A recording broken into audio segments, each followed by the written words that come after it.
You are listening to The Pulse, Rod Murray's e-learning tech podcast. Number 219, Linda Bonnar of Upstrive.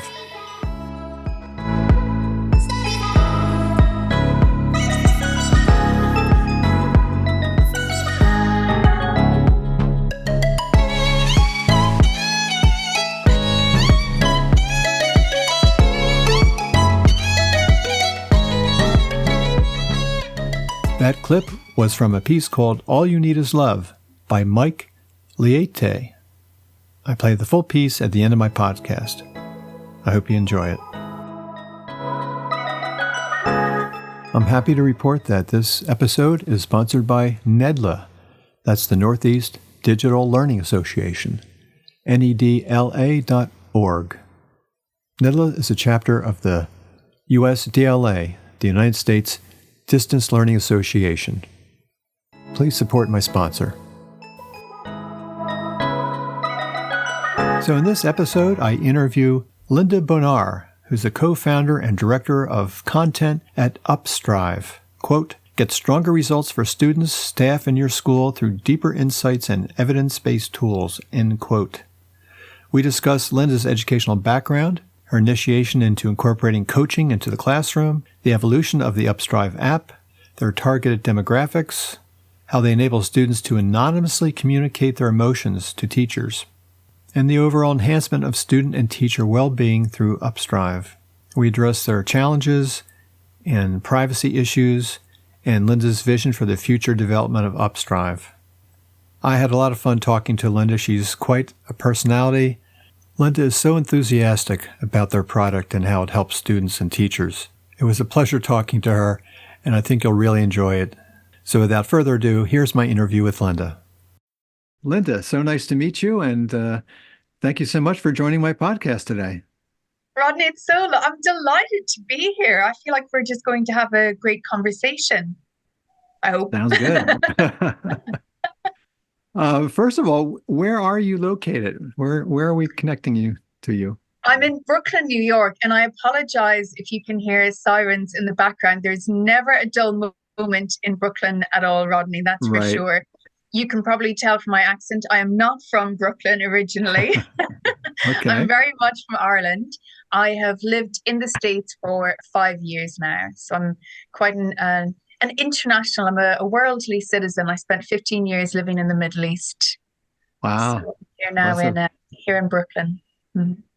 Well, that's usually what I want to find out from my interviewees is how did you get started in all this? What's your background? My main background is in education, Rodney. So I am 42 years young at the moment, and I qualified as a teacher when I was 22.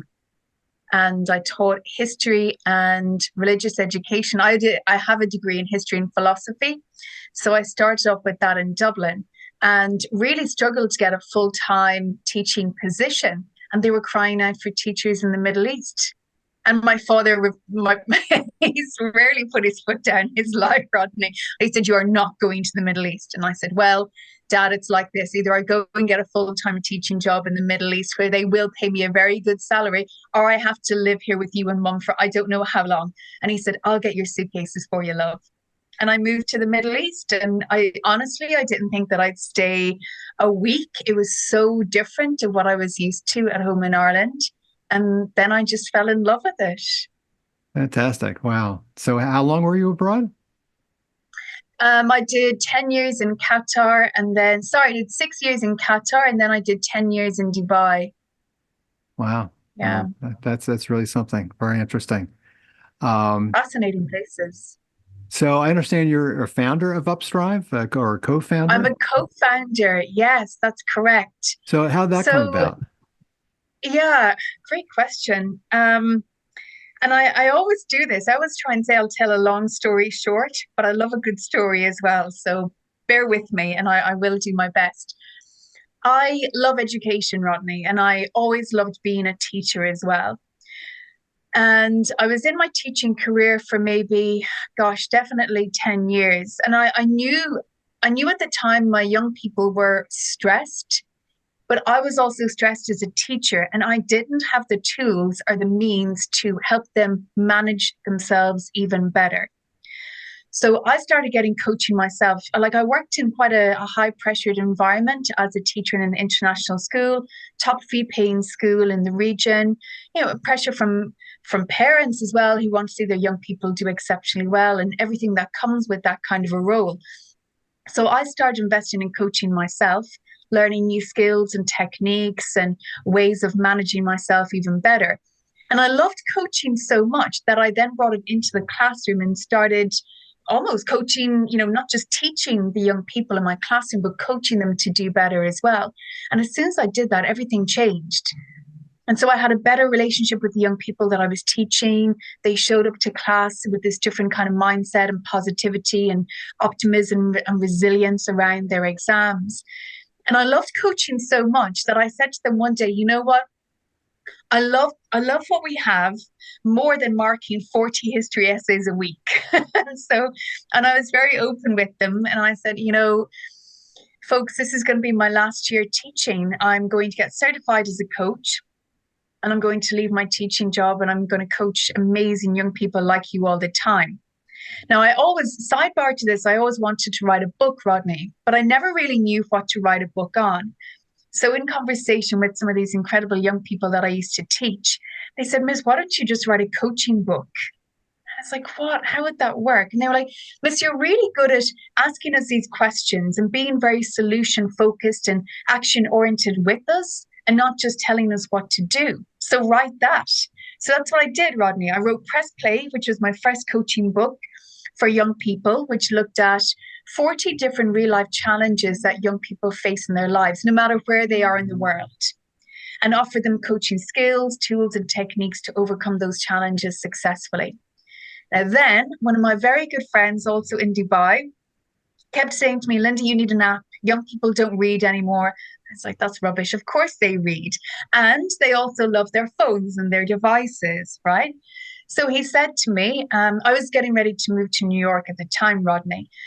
And I said to my friend, I don't know, I have no money. I'm moving to New York. All my money's going to go on rent. So I don't have money to invest in this. But he said to me, look, start writing content for our app, and start thinking about what this could look like. And I will do my best to find a designer and a developer. And true to his word, he did.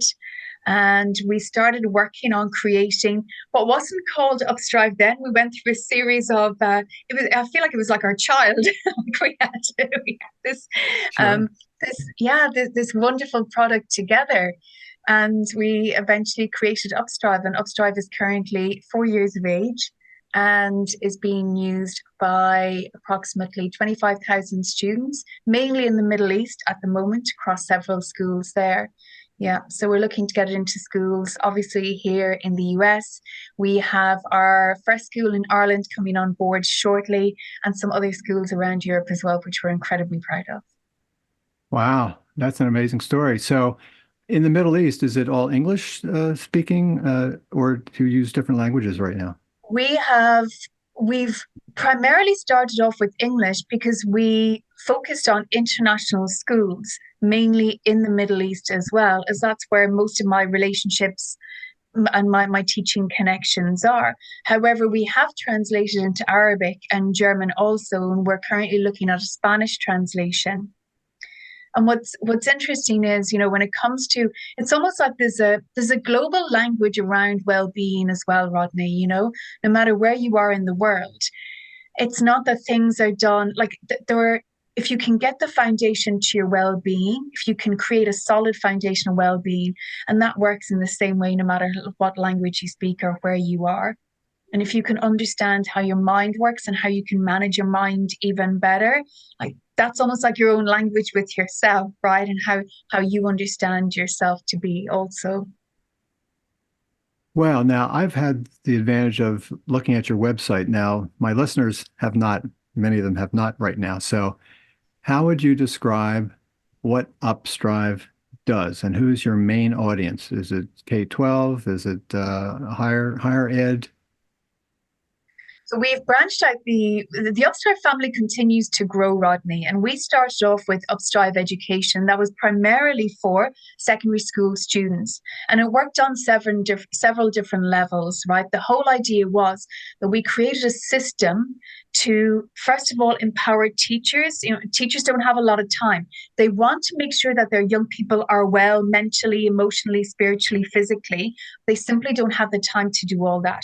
So Upstrive is the one system that a teacher would use to efficiently measure, effectively manage, and positively impact the well-being of the young people under their care as such. And then for the young people using the app, it's all about empowering the young person with the skills, tools, and knowledge that they need to overcome the challenges that they're facing on a daily basis, whatever those challenges are, whether it's around studying or, it's again around understanding how their mind is working a bit better, building a better relationship with their teachers. So there's a dual process to Upstrive and on several different levels. So we've launched Upstrive. We launched a primary school version of Upstrive as well more recently, because our secondary schools or our high schools that we're using and investing in Upstrive, they saw the benefit of it and they were like, look, this is great for our older students. We've got younger students. We want to be teaching our youngest students the power of emotional literacy.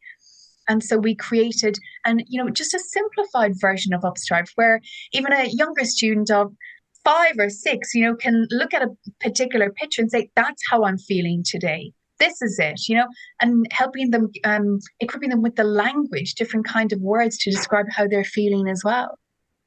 Okay, you're touching on a little bit how it works with the student. So give me a typical scenario or typical student interaction and what kind of data you collect, how that fits into your system. Absolutely. So I'll take you back a couple of years to Mrs. Bonnar's form class. You could be one of Mrs. Bonnar's students coming into class, and we would have a simple registration. I mean, it works really well. We'll say at the start of the school day. It can be used at any time throughout the school day, but I know a lot of our clients, this is how they feel it works best. Students come in the morning, simple registration, and then as part of that, right, folks, let's get Upstrive out on our devices. Now, the first thing that the student will see when they log in, Rodney, and it's a really simple process with a school email, a simple password, the students are asked to answer that simple question of, how are you feeling? And they've got a range of 12 different emotions to select from. They click on the one that best represents them in that moment. Now, they can stop the process, the self-awareness process there, or they can move on to a second step. And that question, it helps them understand their emotional factors, like what's behind this emotion. So maybe, Rodney, you're feeling quite inspired. You're about to do a great history lesson with Mrs. Bonnar. And it's like, great, so you click on inspired. What's got you feeling this way, Rodney? And then you've got a list of factors. And maybe it's your health, your friendship, your peers, things going on at home, right? So you can select up to 3 of those. Now, straight away as your teacher, that data is instant. So if I'm looking at my Upstrive account on my phone or on my computer desktop in the classroom, straight away I see that Rodney is feeling inspired. Straight away I see the reasons behind that particular emotion as well. And if you've chosen to add a comment for me to see, I also get that. Now, again, we can stop it right there. That can all be done in the space of 30, 40 seconds. Straight away, I will have a classroom. I will have data on, let's say, the 26 students who are sitting in front of me. Wow. Okay. So I assume this, you store this data and you could see what's happening over time, any trends, if students are starting to feel bad. Can you tell us about any the biggest challenges you faced in using this kind of technology for tackling student and teacher well-being? One of the things that we pride ourselves on, Rodney, as a teacher for 16 years and as a mental health advocate, right?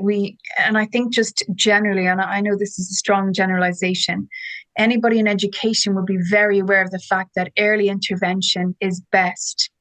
right? So if you can get real-time emotional or data on a young person's emotional experience, you can create so much positive change with that. You can choose to have a conversation. You can choose to speak to one of those young people's peers, to another teacher who might know them a bit better, to a parent, and you can intervene appropriately. One of the biggest challenges that we've had is all of it. It's fascinating, Rodney, and I get very emotional when I speak about these things. It's fascinating what a young person will share when you give them a safe space to share it. And so one of the biggest challenges that we've had is where teachers have sometimes, not always, of course, been a little bit overwhelmed with the data. So the more comfortable that the young people get with Upstrive and with sharing the information, and they know that there's only so much data their teacher sees, and there's so much data then that's kept personal for them on their account. So we've had teachers say to us, help us with this. I have all of this great data. Thank you for that. What do I do with it all? How do I analyze it? How do I make best use of the data? Because we see schools and teachers and educators all the time collecting data. Data. What are they doing with it? How are they utilizing it to really help those students to optimize their academic performance, their well-being, their overall mental health? And that's a challenge. And so we pride ourselves then on working on having really strong personal connections with our educational clients and saying, right, let us help you with the data. What have you got? We've got a fantastic, we're always getting feedback from our clients around, it's great that it does this. Can it do this? And we're like, you know what, it can actually. Let's speak to our programming team about that and see what we can do. So we've taken that feedback and we have this incredible analytics function on the app that will do so much for you. So if you are feeling overwhelmed with the comments that your student has submitted, you can filter through all those emotions, right? You can find your students who are potentially just sitting under the radar a little bit and are at risk of slipping through that net completely. So filtering by emotions, filtering by particular words, that a student has shared in a comment as well. And it's, none of this is that there's no perfect solution to young people's well-being either, Rodney. But I think when we all work as a team and when, we help our clients, again, just get the data that they want and use it and speak to the young people about what it is that they need from Upstrive, things that are bothering them. It's amazing what happens. Wow, very interesting. What is the breakdown between the different your different groups of audience? Primary, secondary, university level. The mostly primary and secondary. Or are you getting into the higher ed space as much? So it's mainly, our main focus so far has been secondary school students, second level education. And what we notice now, one of the things, I hope I'm not jumping the gun, but we have a new addition to the Upstrive family coming out very shortly as well. I like to hear the new things. Hopefully arriving in summer. And because look, one of the things that we find as well is that working with educators is great. And sometimes for some educators, it's like, oh gosh, another tool. You want me to use something else in my classroom? I mean, come on, please give me a break, which I totally get it, Rodney. If somebody had presented Upstrive to me a couple of years ago, part of me would have been, yes, where do I sign? And another part of me would have been something else to do as well. And that can be tough, right? So we're working on our B2C version at the moment, because we also have, we get a lot of requests from parents. It's like, my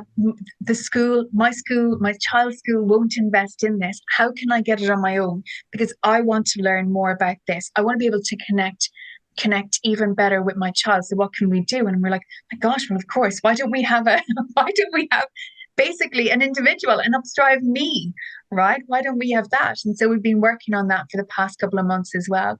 And that will also open the door for higher ed students, because we've spoken to some higher ed organizations. And while they like it, some of the feedback has been, they're like, is it very focused on a younger person, right? We want our higher ed student to feel like they're adults now, right? And we're worried that if we present them with this particular content, are they going to feel like, are you still viewing me as a child? So we're like, right, let's let's change this up a bit. And we're doing things on different levels because, so we have higher ed students, but also across our international schools, we'll have a lot of students who English isn't their first language, their second or their third, and neither is Arabic, German or Spanish, let's say, right? And so we produce content that is so easily accessible for potentially a higher ed student who might struggle with English just in general, right? Sure. And so how can we make that even easier for you? Well, let's create little videos. Let's have audio files that you can listen to the content on your way to school, or just instead of reading as well. Some students enjoy just scrolling through those short snippets of information that's scaffolded, especially for their learning. And other young people just want to sit back and listen, right? Yeah. I've been in higher ed my whole career, but mostly on the administration side, although I did teach medical students for quite a few years. Recently, I had the opportunity to teach undergrad students at a local university, and several of my students had emotional issues and had to have accommodations, and some, it was a hybrid course. I had on site 1 day a week and online, and it was very interesting. It was an eye opener for me. Some student couldn't come into class because, I don't know, they barely could leave their house, but they did just fine online.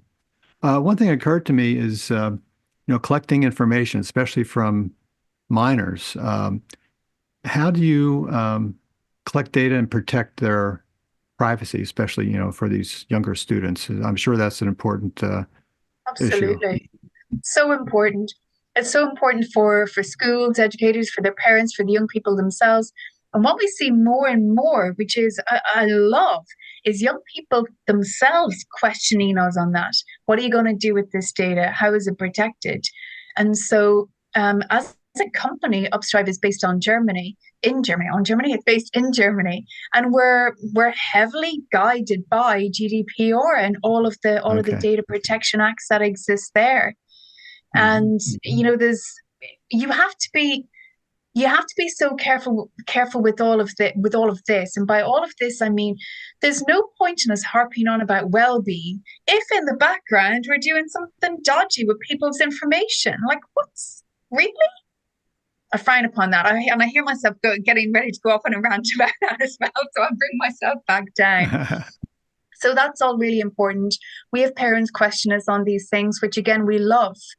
But keep asking. It is so important. Ask questions. Ask more and more questions and get the information that you need. And I think about anything in life. Right. Can you give us a specific example of a particular school or class where you demonstrated an improved well-being? Are there any anecdotes you can speak of? Yeah, absolutely. And, straight away I can feel, like I said to you earlier, I get emotional when I think about these things. And no matter how many times I share this story with other schools who are sitting on the fence thinking, is this worth investing in?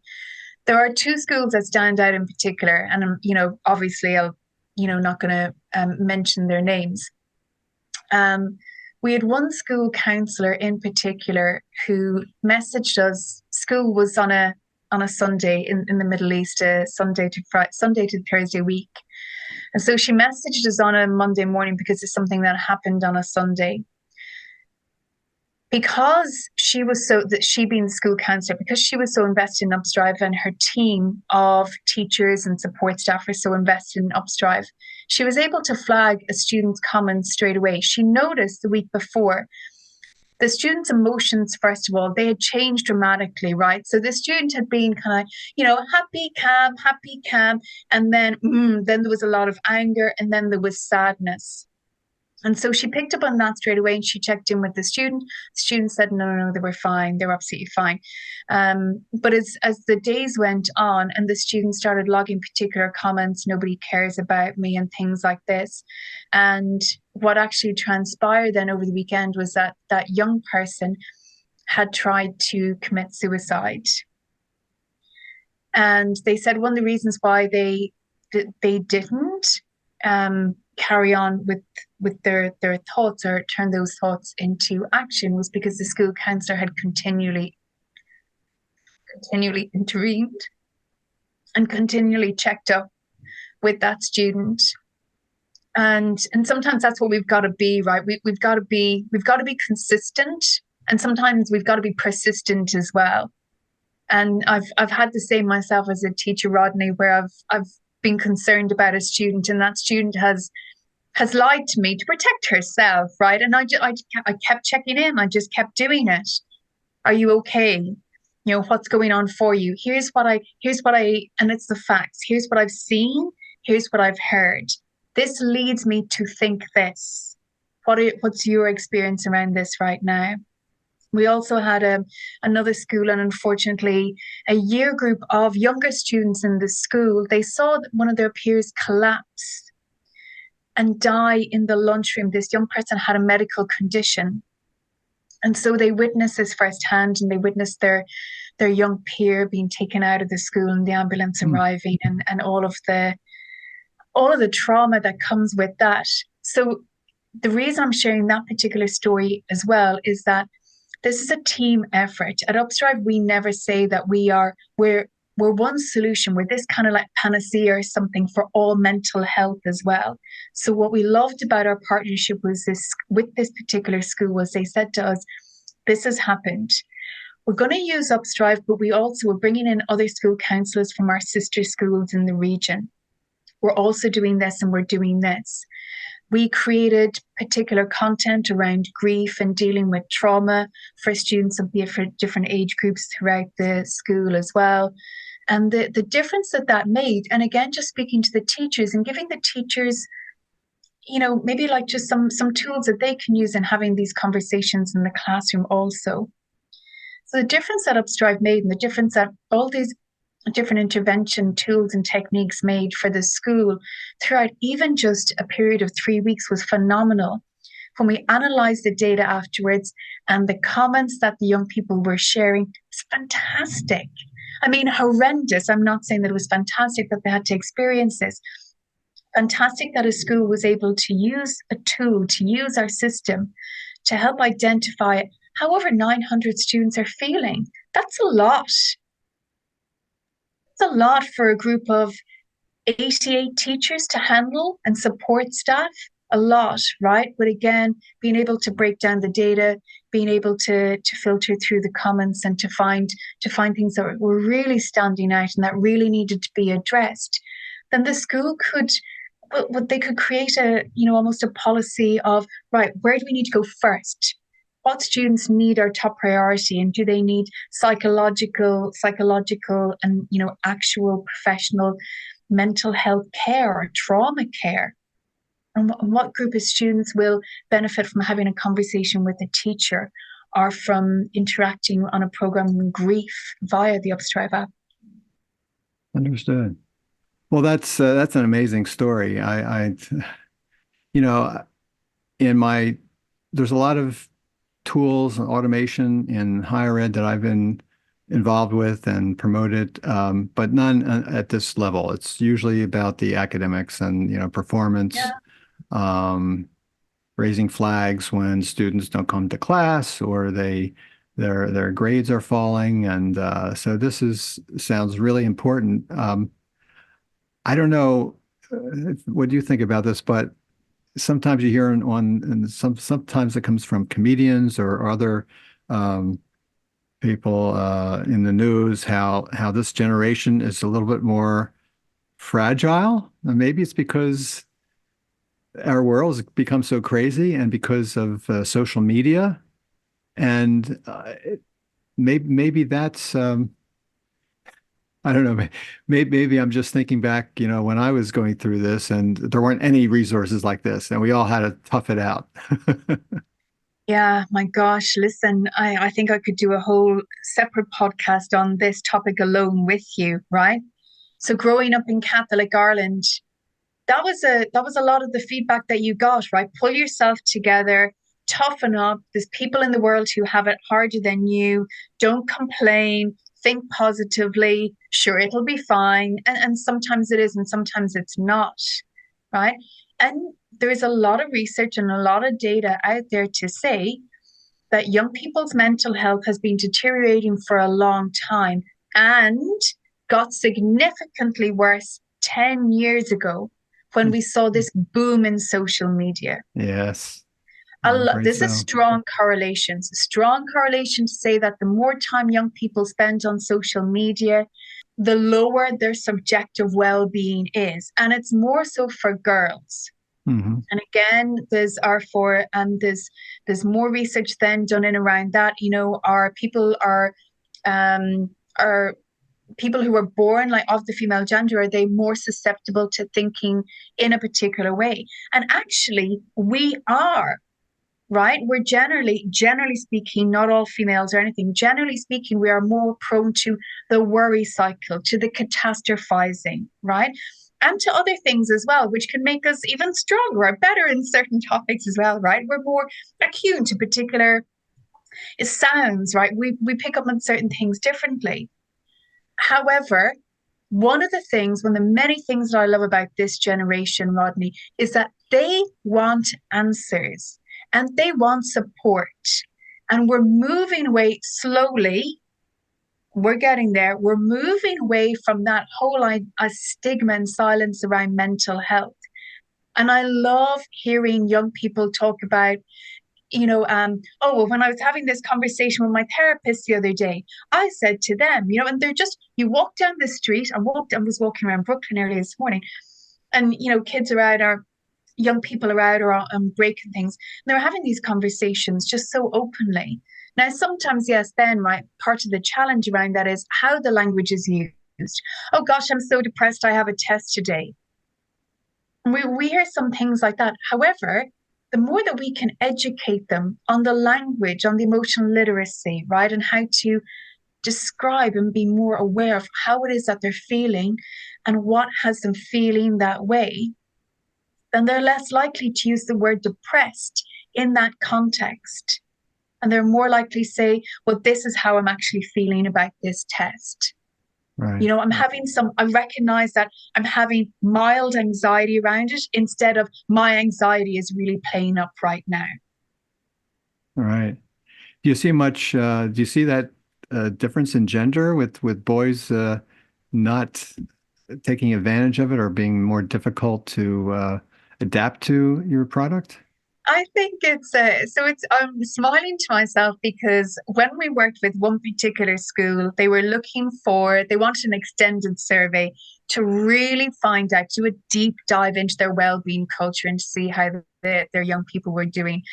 And it was interesting, I read through, I think it was like 240,000 comments I read through, right, in all of this data. And I feel like I got to know some students very well, even though I didn't have all their names. There was like a student number, right? I feel like I know student 625551 very well now, And I think sometimes there is, right? This is my own personal experience. The data will also say that still, unfortunately, young men, and this is a very strong generalization I'm making, I'm aware of that, they're still not as open about mental health or well-being as young females. Yep, I guess that's to be expected. It's still the thing. And thinking about what you mentioned earlier as well about higher ed, the earlier that we can teach young people all of this wealth of knowledge, the better. Because as a coach, I work with adults and I meet some adults who aren't incredibly self-aware and aren't incredibly emotionally literate. And it's like, so it's not even that this is about primary school children or high school or higher ed. This is for everyone. For everyone, just to start to, to press pause a little bit and think, how am I really feeling today? Like really feeling. And oh gosh, that's so uncomfortable. What has me leaning back from that emotion? Someone, you just don't talk about it in my family, you just don't, or gosh, I don't know what's there. As opposed to, isn't that interesting that I'm nervous again about this meeting? I wonder what's there. So instead of forcing ourselves to box it and never look at that thing again until it comes back to bite us in the bum, I wonder what's there. Yeah, yeah, very interesting. As a business, I'm wondering how you um, measure your return on investment. How does a school measure the success of using your product? Is there Yeah. some metric you go by, or? Yeah, absolutely. Whenever we sit down with the school at the start first, right, we talk to them about their objectives and their KPIs for working with us. We want to know what's their current well-being status. What are they currently doing? And we meet schools at all different parts of their well-being journey, Rodney. And sometimes we meet schools who think that they're doing well-being well. And when we have that conversation with them, it turns out that actually they're not. They have a beautiful, pretty flyer that says that they're all about, the holistic well-being of the student. And they pay hundreds of thousands to have these glossy brochures and, all everything else that goes with it. And they do yoga once a year, and they bring a speaker in to talk about stress management. And look, I hear that generalization as well. What we often find is the schools who are honest with us, they get the most out of the system.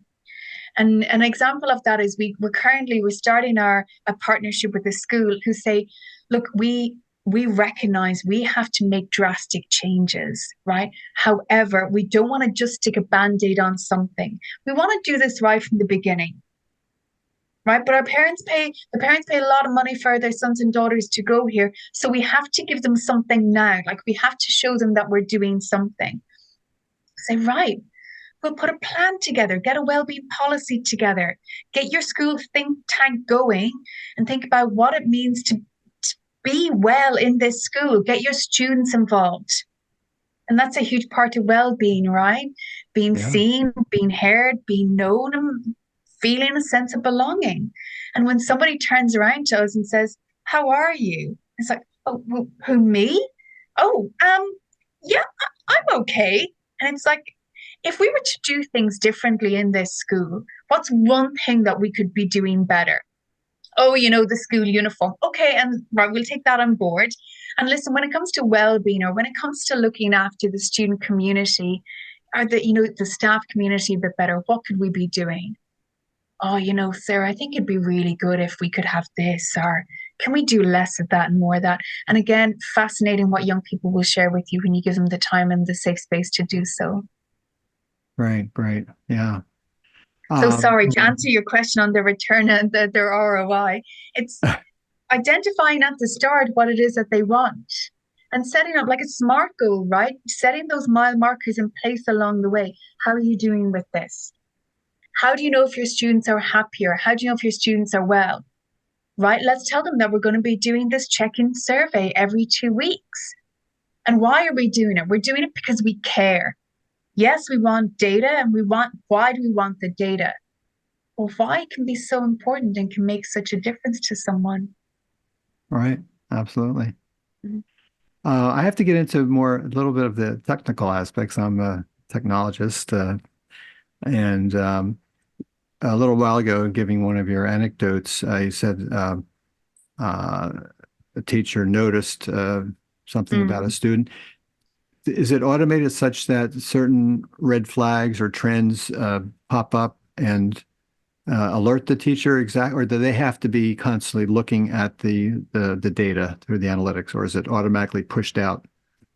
So we have one of the great things about our new analytics feature as well is that the teacher is able to they're able to notice patterns and trends that are emerging quicker. And we've got a report feature on the app as well that'll put together, we'll say it could be like a little well-being report on Rodney, and it'll show you how Rodney's been doing over the past week, over the past 3 months. So a teacher can do a deeper dive that way. They can look at their classroom overall.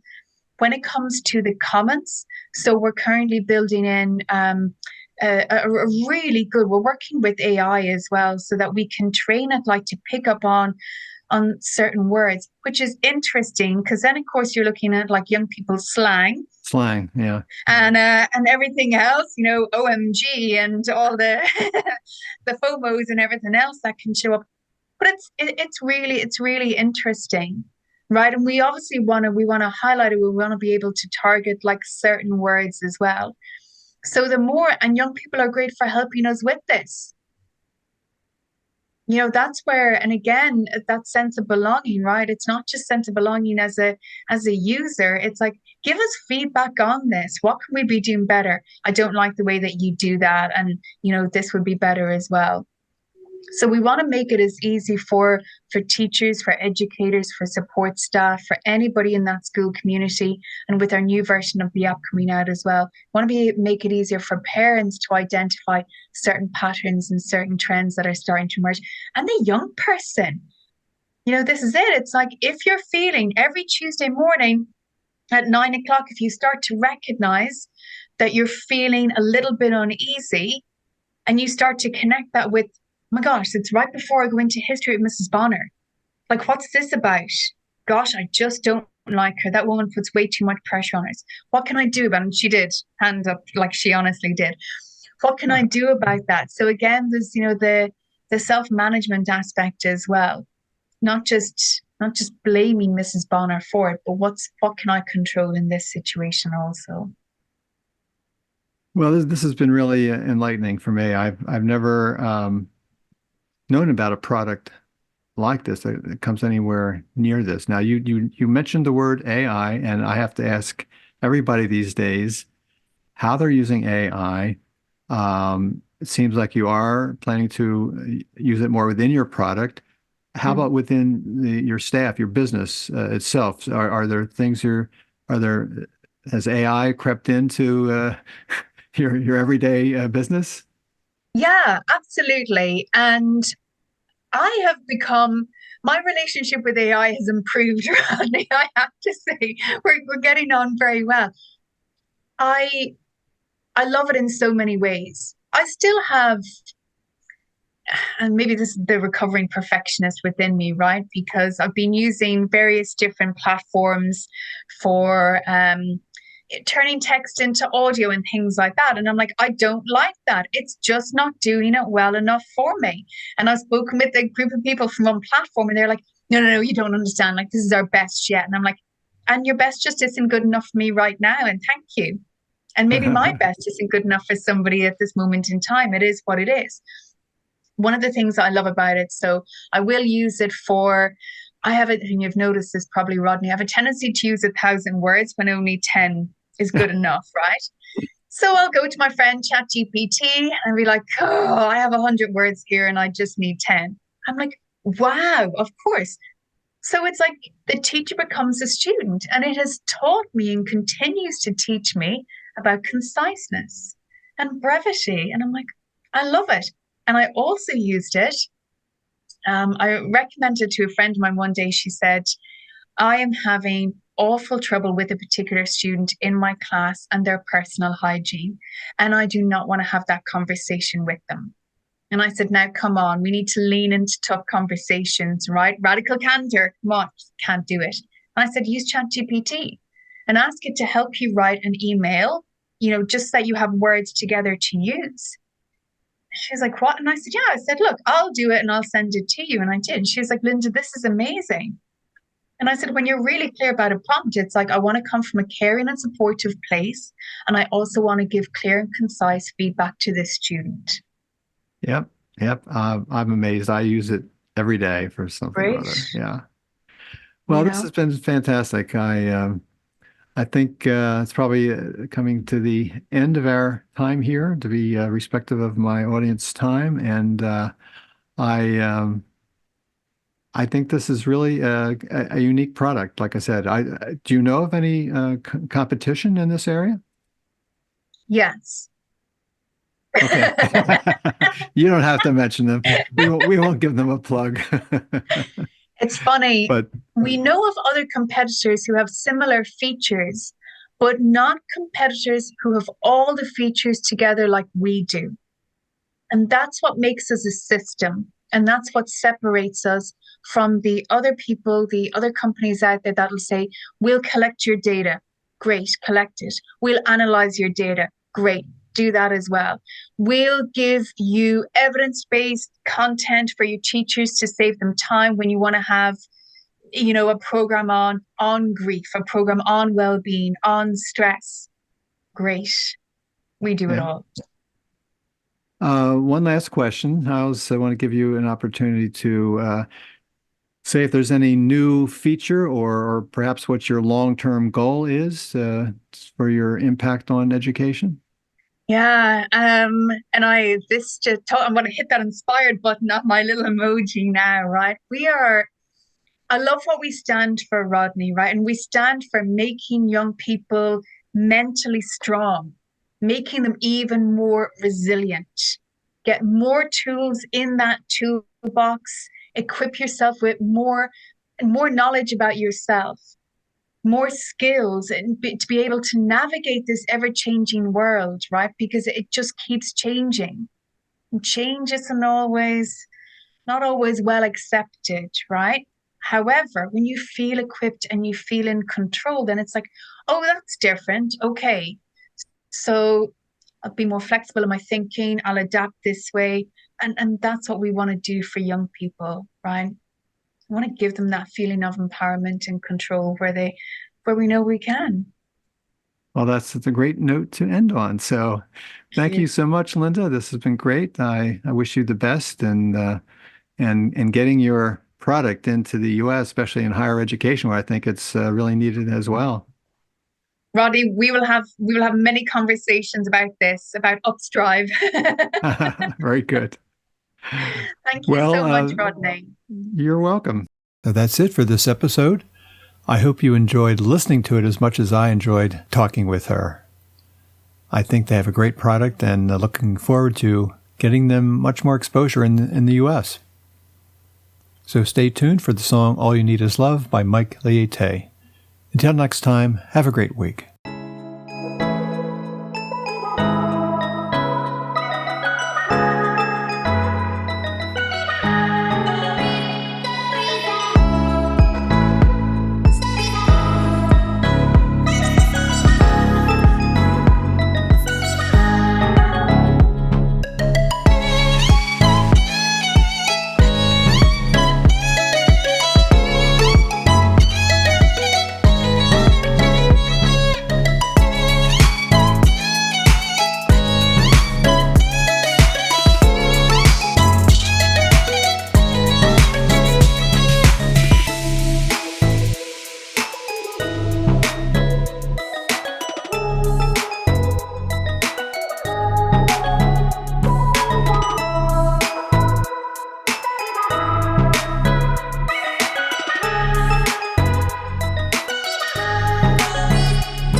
That's it for today's episode. Thank you very much for listening.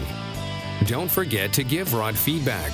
You can leave comments on his blog or send email to rod@rodspulsepodcast.com.